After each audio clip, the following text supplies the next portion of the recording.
Muchas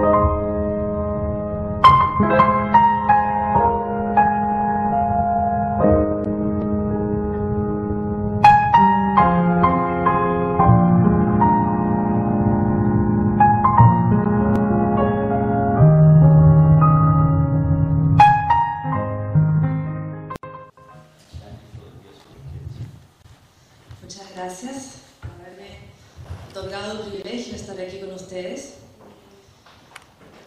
Quiero agradecer de manera muy especial a José, que estuvo toda esta semana comunicándose conmigo para tratar de combinar todo esto. Y aquí ven, y cuando me mandó la foto de lo que él había creado, yo me quedé mirando y le digo, José, es increíble.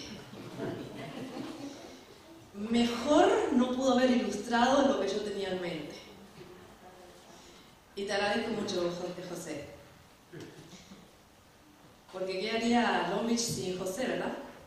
En lo que es todo el audio, la maquinaria, el video, todo. Y yo siempre dije que la mejor forma de que se nos quede una lección o algo es la parte ilustrativa.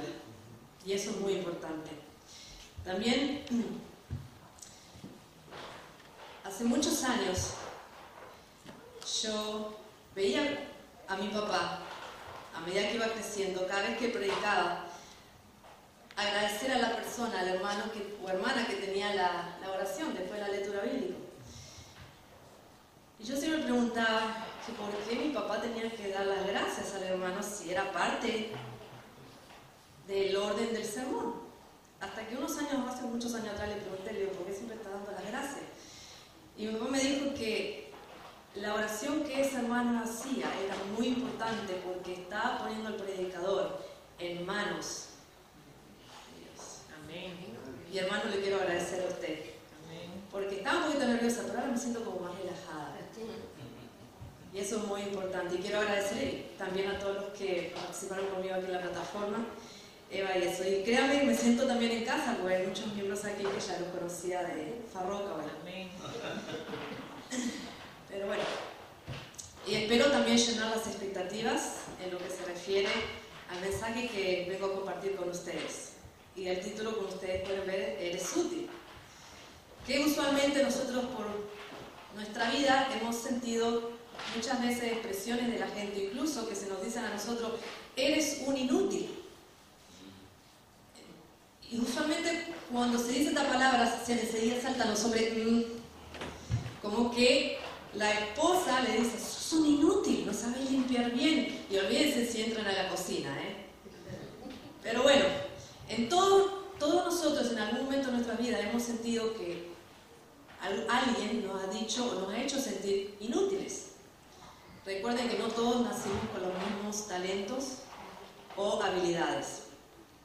Buscando el significado de lo que es inútil en el diccionario, es curioso lo que dice. Es una persona que no puede hacer nada, que no tiene la habilidad de hacer nada, que no tiene talento de hacer nada. Inservible, en otras palabras. Pero yo no creo que eso aplique al ser humano, porque nosotros somos creados por Dios. Y Dios no se equivoca. Si nosotros estamos aquí, es porque somos útiles. Pero mucha gente utiliza esa palabra, incluso viniendo de Donald Trump, ¿verdad?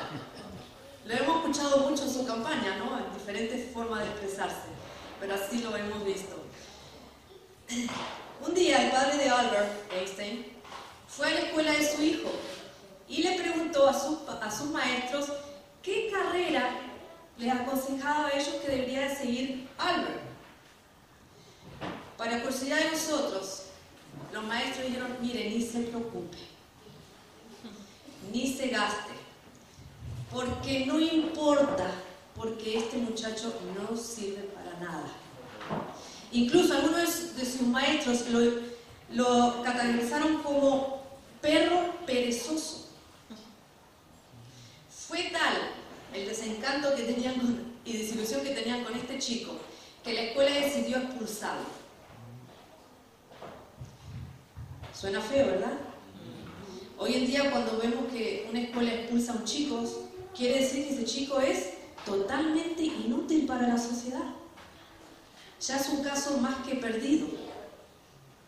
Pero sin embargo, a este muchacho lo expulsaron porque no tenían esperanza ninguna. En otras palabras, lo trataron de ¿cómo? Inútil. Y vamos a ir a esta palabra durante el transcurso de este mensaje. Su estilo de bateo, su velocidad y la agilidad con que manejaba los guantes, todo parecía indicar que el jugador que voy a hablar ahora había de ayudar a que el equipo ganara. Solo tenía un problema. Era de color. Y en aquellos tiempos, en el año 1892, no se permitía que ningún afroamericano jugara a las grandes ligas.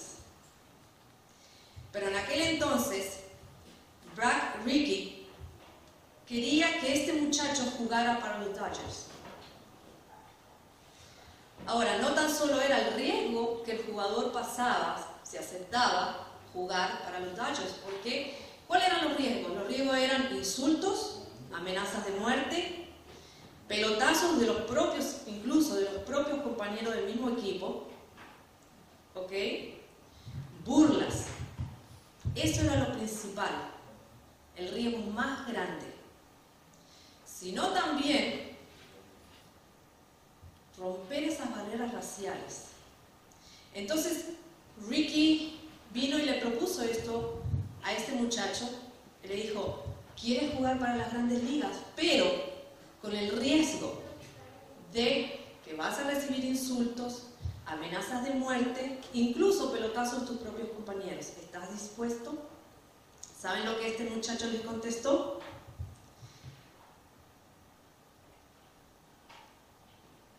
Ricky le preguntó, quiero un jugador que tenga suficientes agallas como para no reaccionar ante los ataques. Este muchacho le preguntó, ¿estás seguro que quiere que yo juegue ahí? Por supuesto que sí. Y este señor Ricky era cristiano. Y él quería poner su granito de arena para que todas estas barreras raciales terminaran. Y así fue. El muchacho aceptó y el 15 de abril de 1947, Jackie Robinson se convirtió en el primer afroamericano en jugar a las grandes ligas. En su primera temporada fue galardonado con el premio Novato del Año. 2 años después ganó el título de jugador más valioso. Además participó en la Serie Mundial en 6 ocasiones y fue exaltado al Salón de la Fama. ¿Quién iba a decir que ese muchachito de color iba a poder llegar a todo esto? Simplemente la fe de alguien, de un cristiano, lo logró. Pero el mundo entero decía que era un inútil, simplemente por el color, a pesar que tenía todas las características. Era ágil, era rápido y un manejo del guante increíble, pero simplemente lo bajaron de nivel por su color. Y tanto Ricky como Robinson se juntaron y rompieron todas esas barreras. Y este muchacho llegó a ser algo de los grandes, incluso al Salón de la Fama. ¿Se acuerdan de Nínive? Sí. Nínive era de lo peor en aquel entonces. ¿Qué se podía sacar de Nínive? Matanzas, sangre. Olvídense, de las peores características que ustedes puedan decir de una ciudad, esa era Nínive. Mas, sin embargo, Dios vio esperanza en esa ciudad.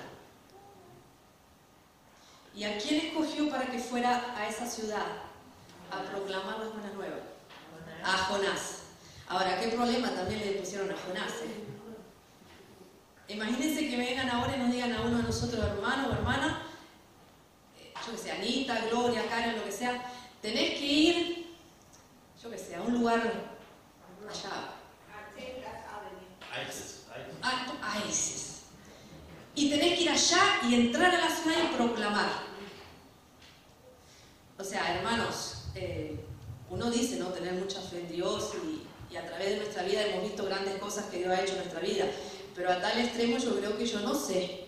Yo creo que yo entiendo a Jonás, el temor que se apoderó de él. Ir a Nínive solito y llegar allá a la ciudad y empezar a proclamar y a predicar. Pero ¿qué pasa? Satanás aprovecha toda circunstancia para sacarnos las ganas de trabajar y de las ganas de sentirnos útiles para Dios. Abrumó la mente de Jonás a tal punto, con tanto temor, que Jonás decidió irse y disparar. Pero dice, yo a Nínive no voy. Incluso dice que fue y pagó el ticket en una nave que estaba a punto de salir. Pero no iba a Nínive. Es que era tanto el miedo, era tanto la misión que tenía, la responsabilidad tan grande que tenía en ir a predicar a Nínive, que fue más allá de su mente. Y yo siempre digo, nosotros tenemos una mente limitada. Y cuando nosotros damos paso a nuestra mente limitada, obviamente empezamos a tener dudas de cuán poderoso es nuestro Dios. Y así se fue. Fue a Jope y allí creyó que se iba a escapar. Pero ¿qué pasó durante el viaje? De Dios no nos podemos escapar, ¿o sí? ¿Hay algún lugar donde nosotros podamos escondernos? Claro que no. Y allá Dios dice, no podés esconderte de mí. Y estando en ese barco, en esa nave, mandó un temporal grandísimo. No vamos a entrar en detalle en la historia de Jonás porque no es el punto, pero sabemos que terminaron tirándolo al mar, terminó tragado por un pez, y mientras estaba dentro del pez, en el estómago del pez, Jonás reaccionó y entendió que no nos podemos esconder de Dios y que si Dios te llama para una misión es porque sos útil. Dios pudo haber llamado a cualquier otra persona, pero en ese momento quiso llamar a Jonás porque necesitaba de todo lo que tenía Jonás. A pesar que Jonás incluso dudó de sí mismo, de las capacidades que tenía. Y allá se fue. Quiero que me acompañen a Jonás 3.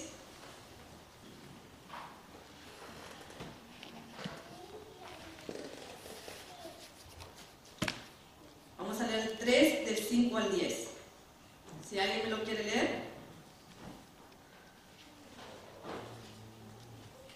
Dice, y los hombres de Nínive creyeron a Dios y pregonaron ayuno y vistiéronse de sacos desde el mayor de ellos hasta el menor de ellos.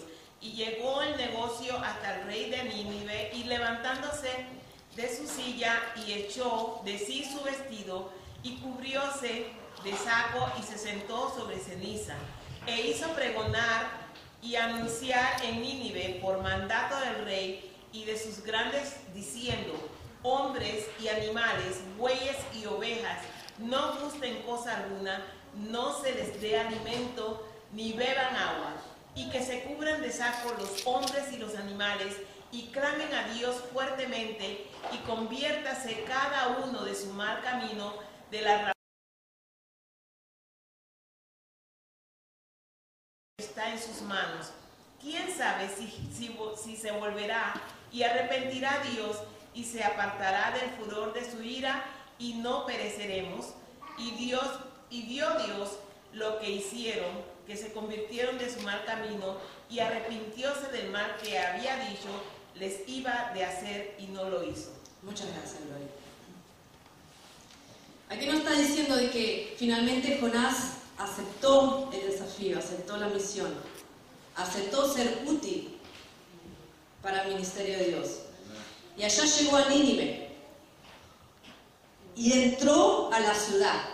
Ahora, yo me imagino, más o menos trato de imaginarme a Jonás entrando a la ciudad de Nínive. Yo creo que a pesar de que había aceptado el desafío, tendría que temblarle las piernas. Él no sabía cómo las personas iban a reaccionar. Tal vez tenemos fe de que Dios va a obrar, pero no sabemos cómo la gente va a reaccionar en un momento dado. Y yo supongo que él entró a la ciudad, porque la Biblia dice que Nínive era tan grande que eran, de lado a lado, era 3 días de camino. Era grande. Era una ciudad completamente llena de habitantes. Y él entró y vio toda esa ciudad en una tierra fértil, porque Nínive se fundó inmediatamente después de las torres de Babel. Cuando se dispersaron, ahí al tiempo fue fundada Nínive. Está localizada en tierras fértiles. Dice que Nínive en sí era linda, era hermosa y muy llamativa, pero también fue llamativa para las peores cosas: matanzas, fornicaciones, crímenes. De lo peor que usted puede imaginar, algo así era Nínive. Y entró Jonás y vio todo eso, esa ciudad tan grande, tan linda a su vez, entre comillas, y yo creo que el temor nuevamente se le apoderó a Jonás, pero en este caso él tenía la confianza de que Dios iba con él. Y me supongo que las primeras palabras que él proclamaba acerca de la verdad y todo eso fueron palabras un poquito como temblorosas, por el hecho del temor que tenía él. Pero a medida que él iba predicando, y a medida iba tomando esa confianza y esa fuerza y esa fe en Dios. Y dice que las buenas nuevas de Jonás se fueron repartiendo de labios en labios. Finalmente, de los labios llegó al corazón de todos los habitantes de Nínive. ¿Y qué pasó? ¿Se convirtieron o no se convirtieron? Claro que sí. Dice que sus corazones se ablandaron a tal extremo de que se arrodillaron y se entregaron a Dios. Y no solamente se entregaron a Dios, no solamente aceptaron a Dios en su vida, sino también cómo eran con la ley de Dios. Firmes. La pusieron en práctica. Y dice que incluso Jonás se maravillaba de ver cómo Dios había obrado. ¿Qué podíamos sacar de Nínive? Absolutamente nada. Eran inútiles espiritualmente. ¿Qué pasaría si Jonás definitivamente no hubiera ido? En 40 días la ciudad se iba a destruir. Pero dice que Dios siempre mantiene la esperanza y nos da muchas chances de volver a sus pies. Y no quiso rendirse ante la ciudad o ante los habitantes de Nínive. Le dio otra chance. Porque él sintió que había gente que quería algo nuevo, vivir bien. Simplemente necesitaba que alguien llegara y le hiciera conocer al verdadero Dios. Y para eso, el instrumento adecuado fue Jonás. Y aquí vemos una Nínive restaurada, cambiada para el ministerio de Dios. Amén. El sábado pasado teníamos en el misionero, también se trataba de Uruguay, pero se trataba la historia de un señor que vivió amarguras, tristezas desde su niñez. Quedó huérfano de un chico, de 9 años, trabajaba en un cementerio. Después parece como que la luz llegó a su vida, conoció a su esposa, felices, una mujer fenomenal, muy entregada a la oración, con una fe increíble. Al tiempo queda embarazada y nace su primer hijo. Pero ¿saben qué? Como ustedes ya lo habrán escuchado, falleció a los 3 meses. No pudieron tener más hijos. A él le vino cáncer. Finalmente, por las oraciones fervorosas y con fe de su esposa, él se curó. En el momento que él se cura, al tiempo muere su esposa. Si esto no le fue todavía poco, con los años, él tiene una enfermedad y queda ciego. Cayó en una depresión increíble, imagínense, de todo lo que le ha pasado, ¿quién no? Dice, pero ¿por qué todo esto, tanto sufrimiento? No tengo familia, no tengo esposa, no tengo hijos. Pero Dios tenía un plan para él. Y hoy en día, aún ciego como está, él va a un lugar como un centro donde están los ciegos y está dando estudios bíblicos a personas no videntes. Ahora, si vamos al caso, era un hombre casi inútil, ¿no? Era ciego, una persona que había salido de depresión, que estaba todo así, pero para Dios no hay nada imposible. De una vasija rota, Dios puede hacer una vasija perfecta. Él es nuestro alfarero. Necesitamos que nos esculpa una estatua de mármol en la que María sostenga en sus brazos el cuerpo muerto de Jesús. Le pagaremos 400 ducados de oro y debe entregar la obra en 1 año a partir de hoy. Con estas palabras, el cardenal de San Dionisio le comentó a un joven de tan solo 24 años la elaboración de una escultura que formaría parte de la decoración de la impotente Basílica de San Pedro en el Vaticano. Un muchacho simple, un muchacho ante las artes inútil. No, ni siquiera un artista de renombre. Tenía en contra su juventud también, para algo así. Mas, sin embargo, él le vino esta oportunidad. Y era una responsabilidad sumamente grandísima, imagínense, para el Vaticano. Pero el muchacho no vaciló y dijo, acepto. Inmediatamente el muchacho empezó a ponerse manos a la obra. Él fue a buscar el mármol aquí en los Alpes apuanos. Él mismo lo fue a buscar. Inmediatamente puso manos a la obra y empezó a trabajar y trabajaba día y noche. Y puso todo en su entusiasmo, toda su disciplina. Lo más curioso es que este muchacho terminó esa escultura mucho antes del tiempo límite. Y dice que cuando él entregó esa obra de arte, la gente miraba la obra de arte, lo miraba a él, no creían, ponían en duda de que esa obra de arte era de él. ¿Por qué? Porque era tan, diríamos, casi perfecta. Dice que las terminaciones eran impecables. Que como un muchachito tan joven, sin experiencia, podía haber hecho eso. Mas, sin embargo, Miguel Ángel lo hizo. Y esa obra de arte se llama La Piedad. ¿Qué pasaría si simplemente por verlo joven, por simplemente haber sido un simple muchachito, por simplemente haber sido un simple artista, sin experiencia, sin nada, tenía todas las contras? Pero alguien puso la fe y te voy a dar esta misión. Y él aceptó, ojo, y miren lo que llegó a hacer. Y les digo, miren,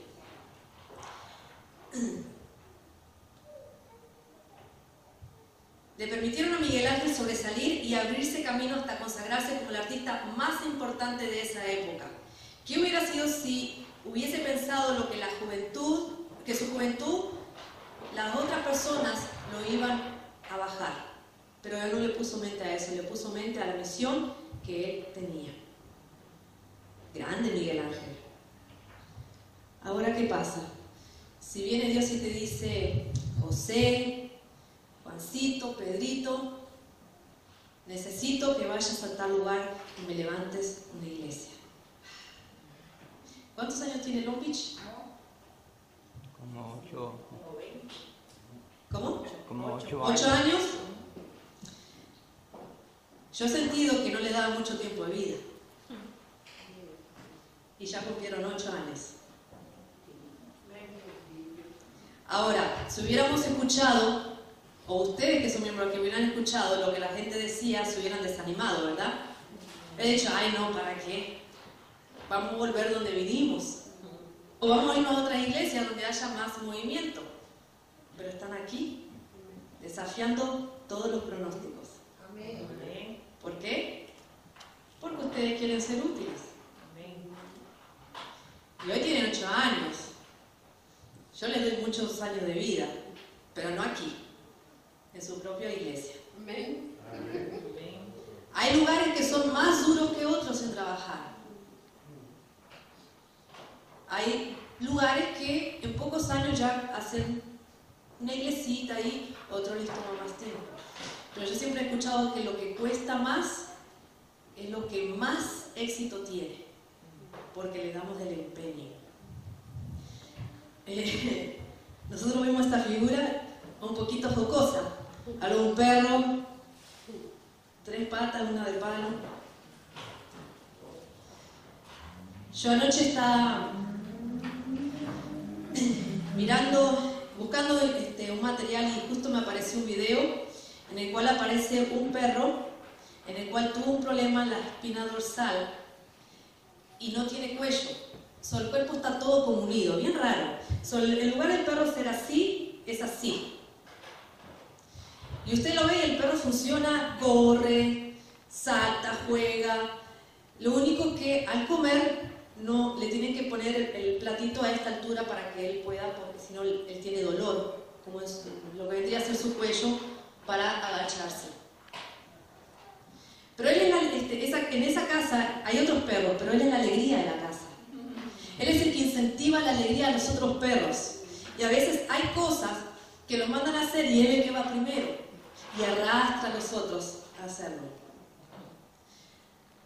Ahí cuentan en ese video que a ese perro lo quisieron poner a dormir porque creían que iba a ser inútil, que no servía.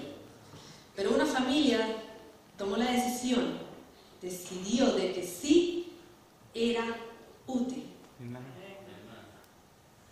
Es la fe que nosotros les ponemos cuando queremos ser instrumentos de Dios. Corría la campaña de los Yankees en 1919 y el dueño de los Medias Rojas, que en ese momento era Harry Freese, determinó que Babe Ruth, su mejor jugador, no debía permanecer en el equipo y lo envió al equipo de los archirrivales, que fueran los Yankees. Muchos saben la historia. Yo me tuve que leer bastante varias veces porque yo no entiendo mucho de béisbol. Entiendo mucho de fútbol o de soccer, pero no de béisbol. Pero creyó que el muchachito era alguien simple en el equipo, simplemente para formar. ¿Cuántas personas son en un equipo de béisbol? 9, contando los que juegan. 9. Bueno, él posiblemente tenía que completar los 9 y lo tenía ahí. O lo tenía tal vez hasta de suplente. Pero llegó un momento que dijo, no sirve, es inútil para mi equipo. Y lo vendió. ¿Y a dónde lo vendió? A los Yankees. ¿Y qué pasó? ¿En los Yankees también fue inútil? No way. Me gustó esa. No way. Fue grande. Miren, a mí me gusta esta expresión. Dice, jugando con Nueva York, Rule plantó varios récords y se consolidó como uno de los mejores jugadores que ha tenido ese deporte. Los especialistas consideran que Freese hizo el peor negocio de su vida. Ahora, yo cuando leí esta parte le digo, wow, ¿cuántas personas han hecho un mal negocio con nosotros? Nos han sacado de ciertos lugares, de ciertas posiciones, infinidades de cosas, pero nos han empujado a otro lugar donde vamos a brillar más. A veces nosotros no nos vamos de un lugar porque no sirvamos, es simplemente porque Dios nos utiliza en otro lugar mucho mejor para que tú brilles. La única manera de nosotros brillar y ser útiles para Dios es cuando nos están puliendo. Si nosotros estamos sentaditos aquí, lo único que nos cubre es el polvo nomás, pero no nos llena la energía, las ganas de trabajar. Para ser útiles tenemos que levantarnos de los bancos y ponernos en manos de Dios.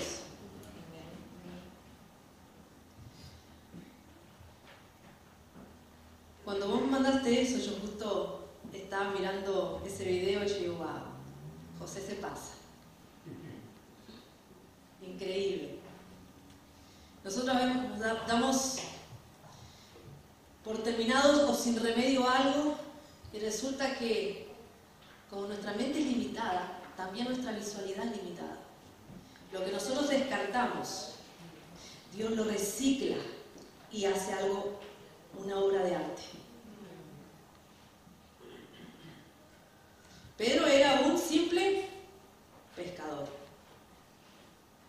Y dice que los pescadores en aquel entonces, si no eran dueños de, vamos a decir, la compañía de pescadores, si era un simple pescador, era una persona simple. Quiere decir que ya ni siquiera es inteligente para hacer una multiplicación.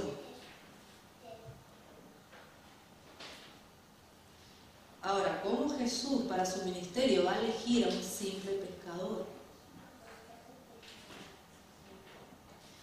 Pedro era bruto, ¿o no? Era áspero. Yo creo que hasta era poco atractivo por toda esa manera brusca y grosera de ser. Era medio bocón, para no decir bastante. Era impulsivo. Ahora, aquí podemos estar toda la mañana diciendo características de Pedro. Nadie daba nada por Pedro. Mas, sin embargo, Dios vio algo en Pedro que dice, este es. Pero lo tengo que pulir, lo tengo que arreglar, lo tengo que moldear, para que de un ser inútil como era Pedro, surja alguien sumamente útil para mi ministerio. ¿Y le costó a Jesús pulir a Pedro? Claro que sí. Claro que sí. Yo creo que fue uno de los discípulos que más le costó a Jesús. Porque Pedro no era malo, pero Pedro, la impulsividad que tenía Pedro, a veces lo dominaba. Y a veces vemos hermanos de iglesia así, ¿verdad? Que no son malos, pero son tan impulsivos. Pero a veces no son impulsivos por malos, sino porque tienen demasiada energía acumulada. Eso es lo que yo pienso. Que a veces como que no pueden. Pero sin embargo están en nuestra iglesia. Tal vez nosotros no vemos nada bueno en ellos, o vemos que ya son casos perdidos, pero si están aquí es porque Dios ve algo ideal para su ministerio. Posiblemente nosotros les podemos decir, estos son piedritas en el zapato en esta iglesia, pero más sin embargo Dios dice, no son las piedritas, son la suela de los zapatos que van a perseverar esta misión aquí. ¿Y qué llegó a ser Pedro? Un gran apóstol. Alguien que nosotros debemos aprender mucho de Pedro. Un ejemplo. Incluso su muerte fue un ejemplo también. ¿Cómo lo iban a matar a Pedro? Crucificado, ¿verdad? ¿Y murió así crucificado como Jesús? Boca abajo. Pidió que lo crucificaran boca abajo. Eso habla mucho de Pedro. Hasta el último momento, él puso a Dios primero y por sobre sí mismo. Pedro fue una luz que debemos seguir también.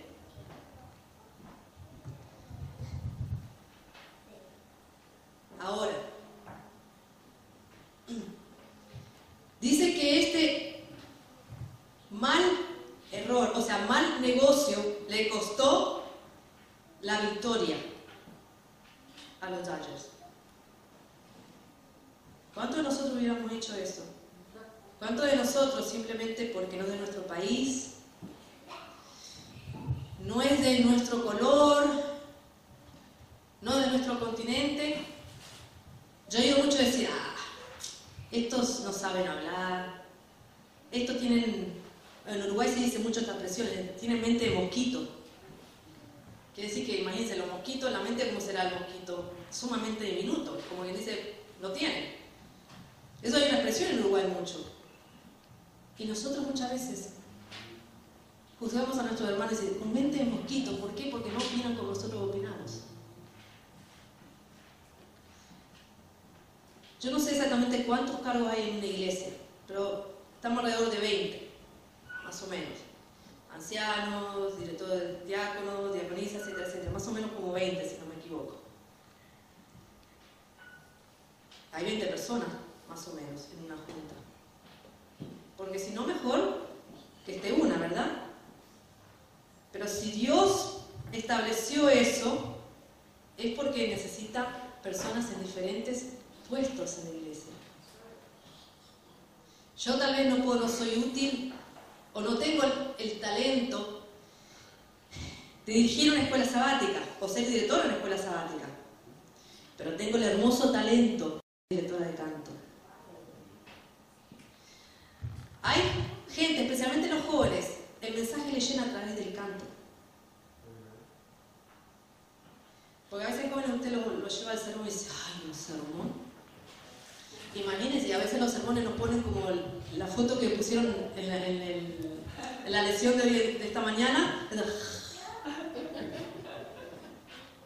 Entonces, ¿qué pasa? Cuando traemos a un cantante cristiano, el muchacho se despierta y dice, ¡oh, eso sí! Porque la música también envía un mensaje y el cantante también es útil, así como los que son directores de algún departamento. ¿Saben quién cometió la misma equivocación o el mismo error que causó este señor Harry Fraser? Pablo. Pablo cometió el mismo error cuando dijo que Marcos no servía, no era útil, y lo dijo con sus propias palabras. ¿Ok? ¿Quieren buscar en Hechos 15:39?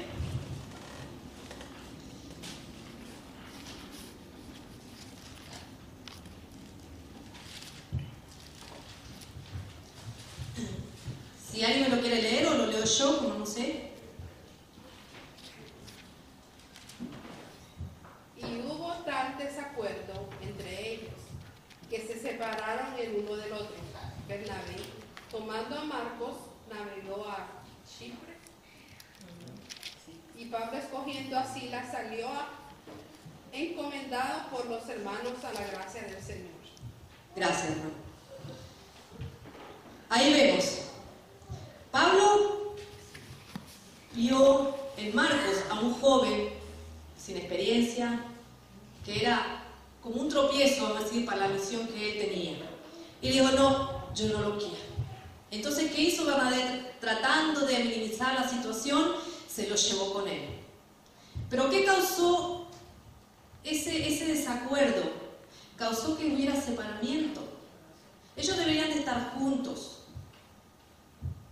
para ser útiles, poderosos para la obra de Dios.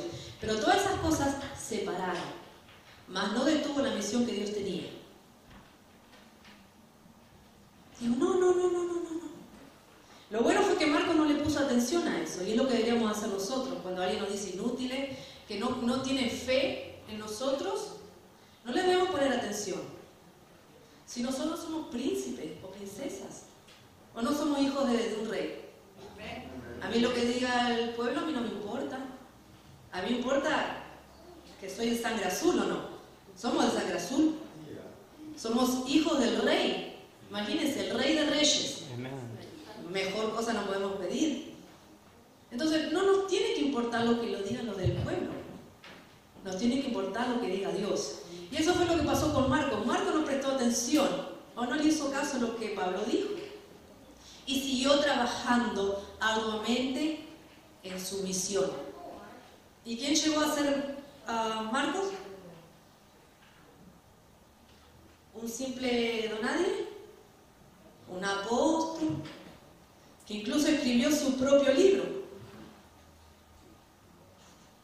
¿Qué pasa si Marcos hubiera puesto oídos a lo que estaba diciendo Pablo? Se hubiera amargado, hubiera llenado su corazón y su mente de rabia. Decía, ay, a ver, ¿qué yo puedo hacer para mostrarle a Pablo que también es un ser imperfecto, que comete errores? ¿Ok? Y así en el momento adecuado, yo le voy a demostrar también que él no es perfecto. Pero él no perdió su tiempo, trabajó arduamente en su misión y llegó a ser uno de los grandes, porque eso es lo que Dios crea, cosas grandes. Dios no se equivoca, Dios no comete falla, y así como Miguel Ángel fue impecable en su obra, Dios es impecable con nosotros. Vos podrás tal vez decir, no, si yo, ¿qué útil le puedo hacer a Dios? Si yo soy un drogadicto, si yo he robado, si yo he dicho una cantidad de malas palabras, he tenido un vocabulario sumamente sucio, no sirvo para nada, no tengo una carrera, no tengo un título, no tengo nada. Vos no tenés nada, pero Dios te lo puede dar. Y cuando Dios te da cosas, te las da perfectas.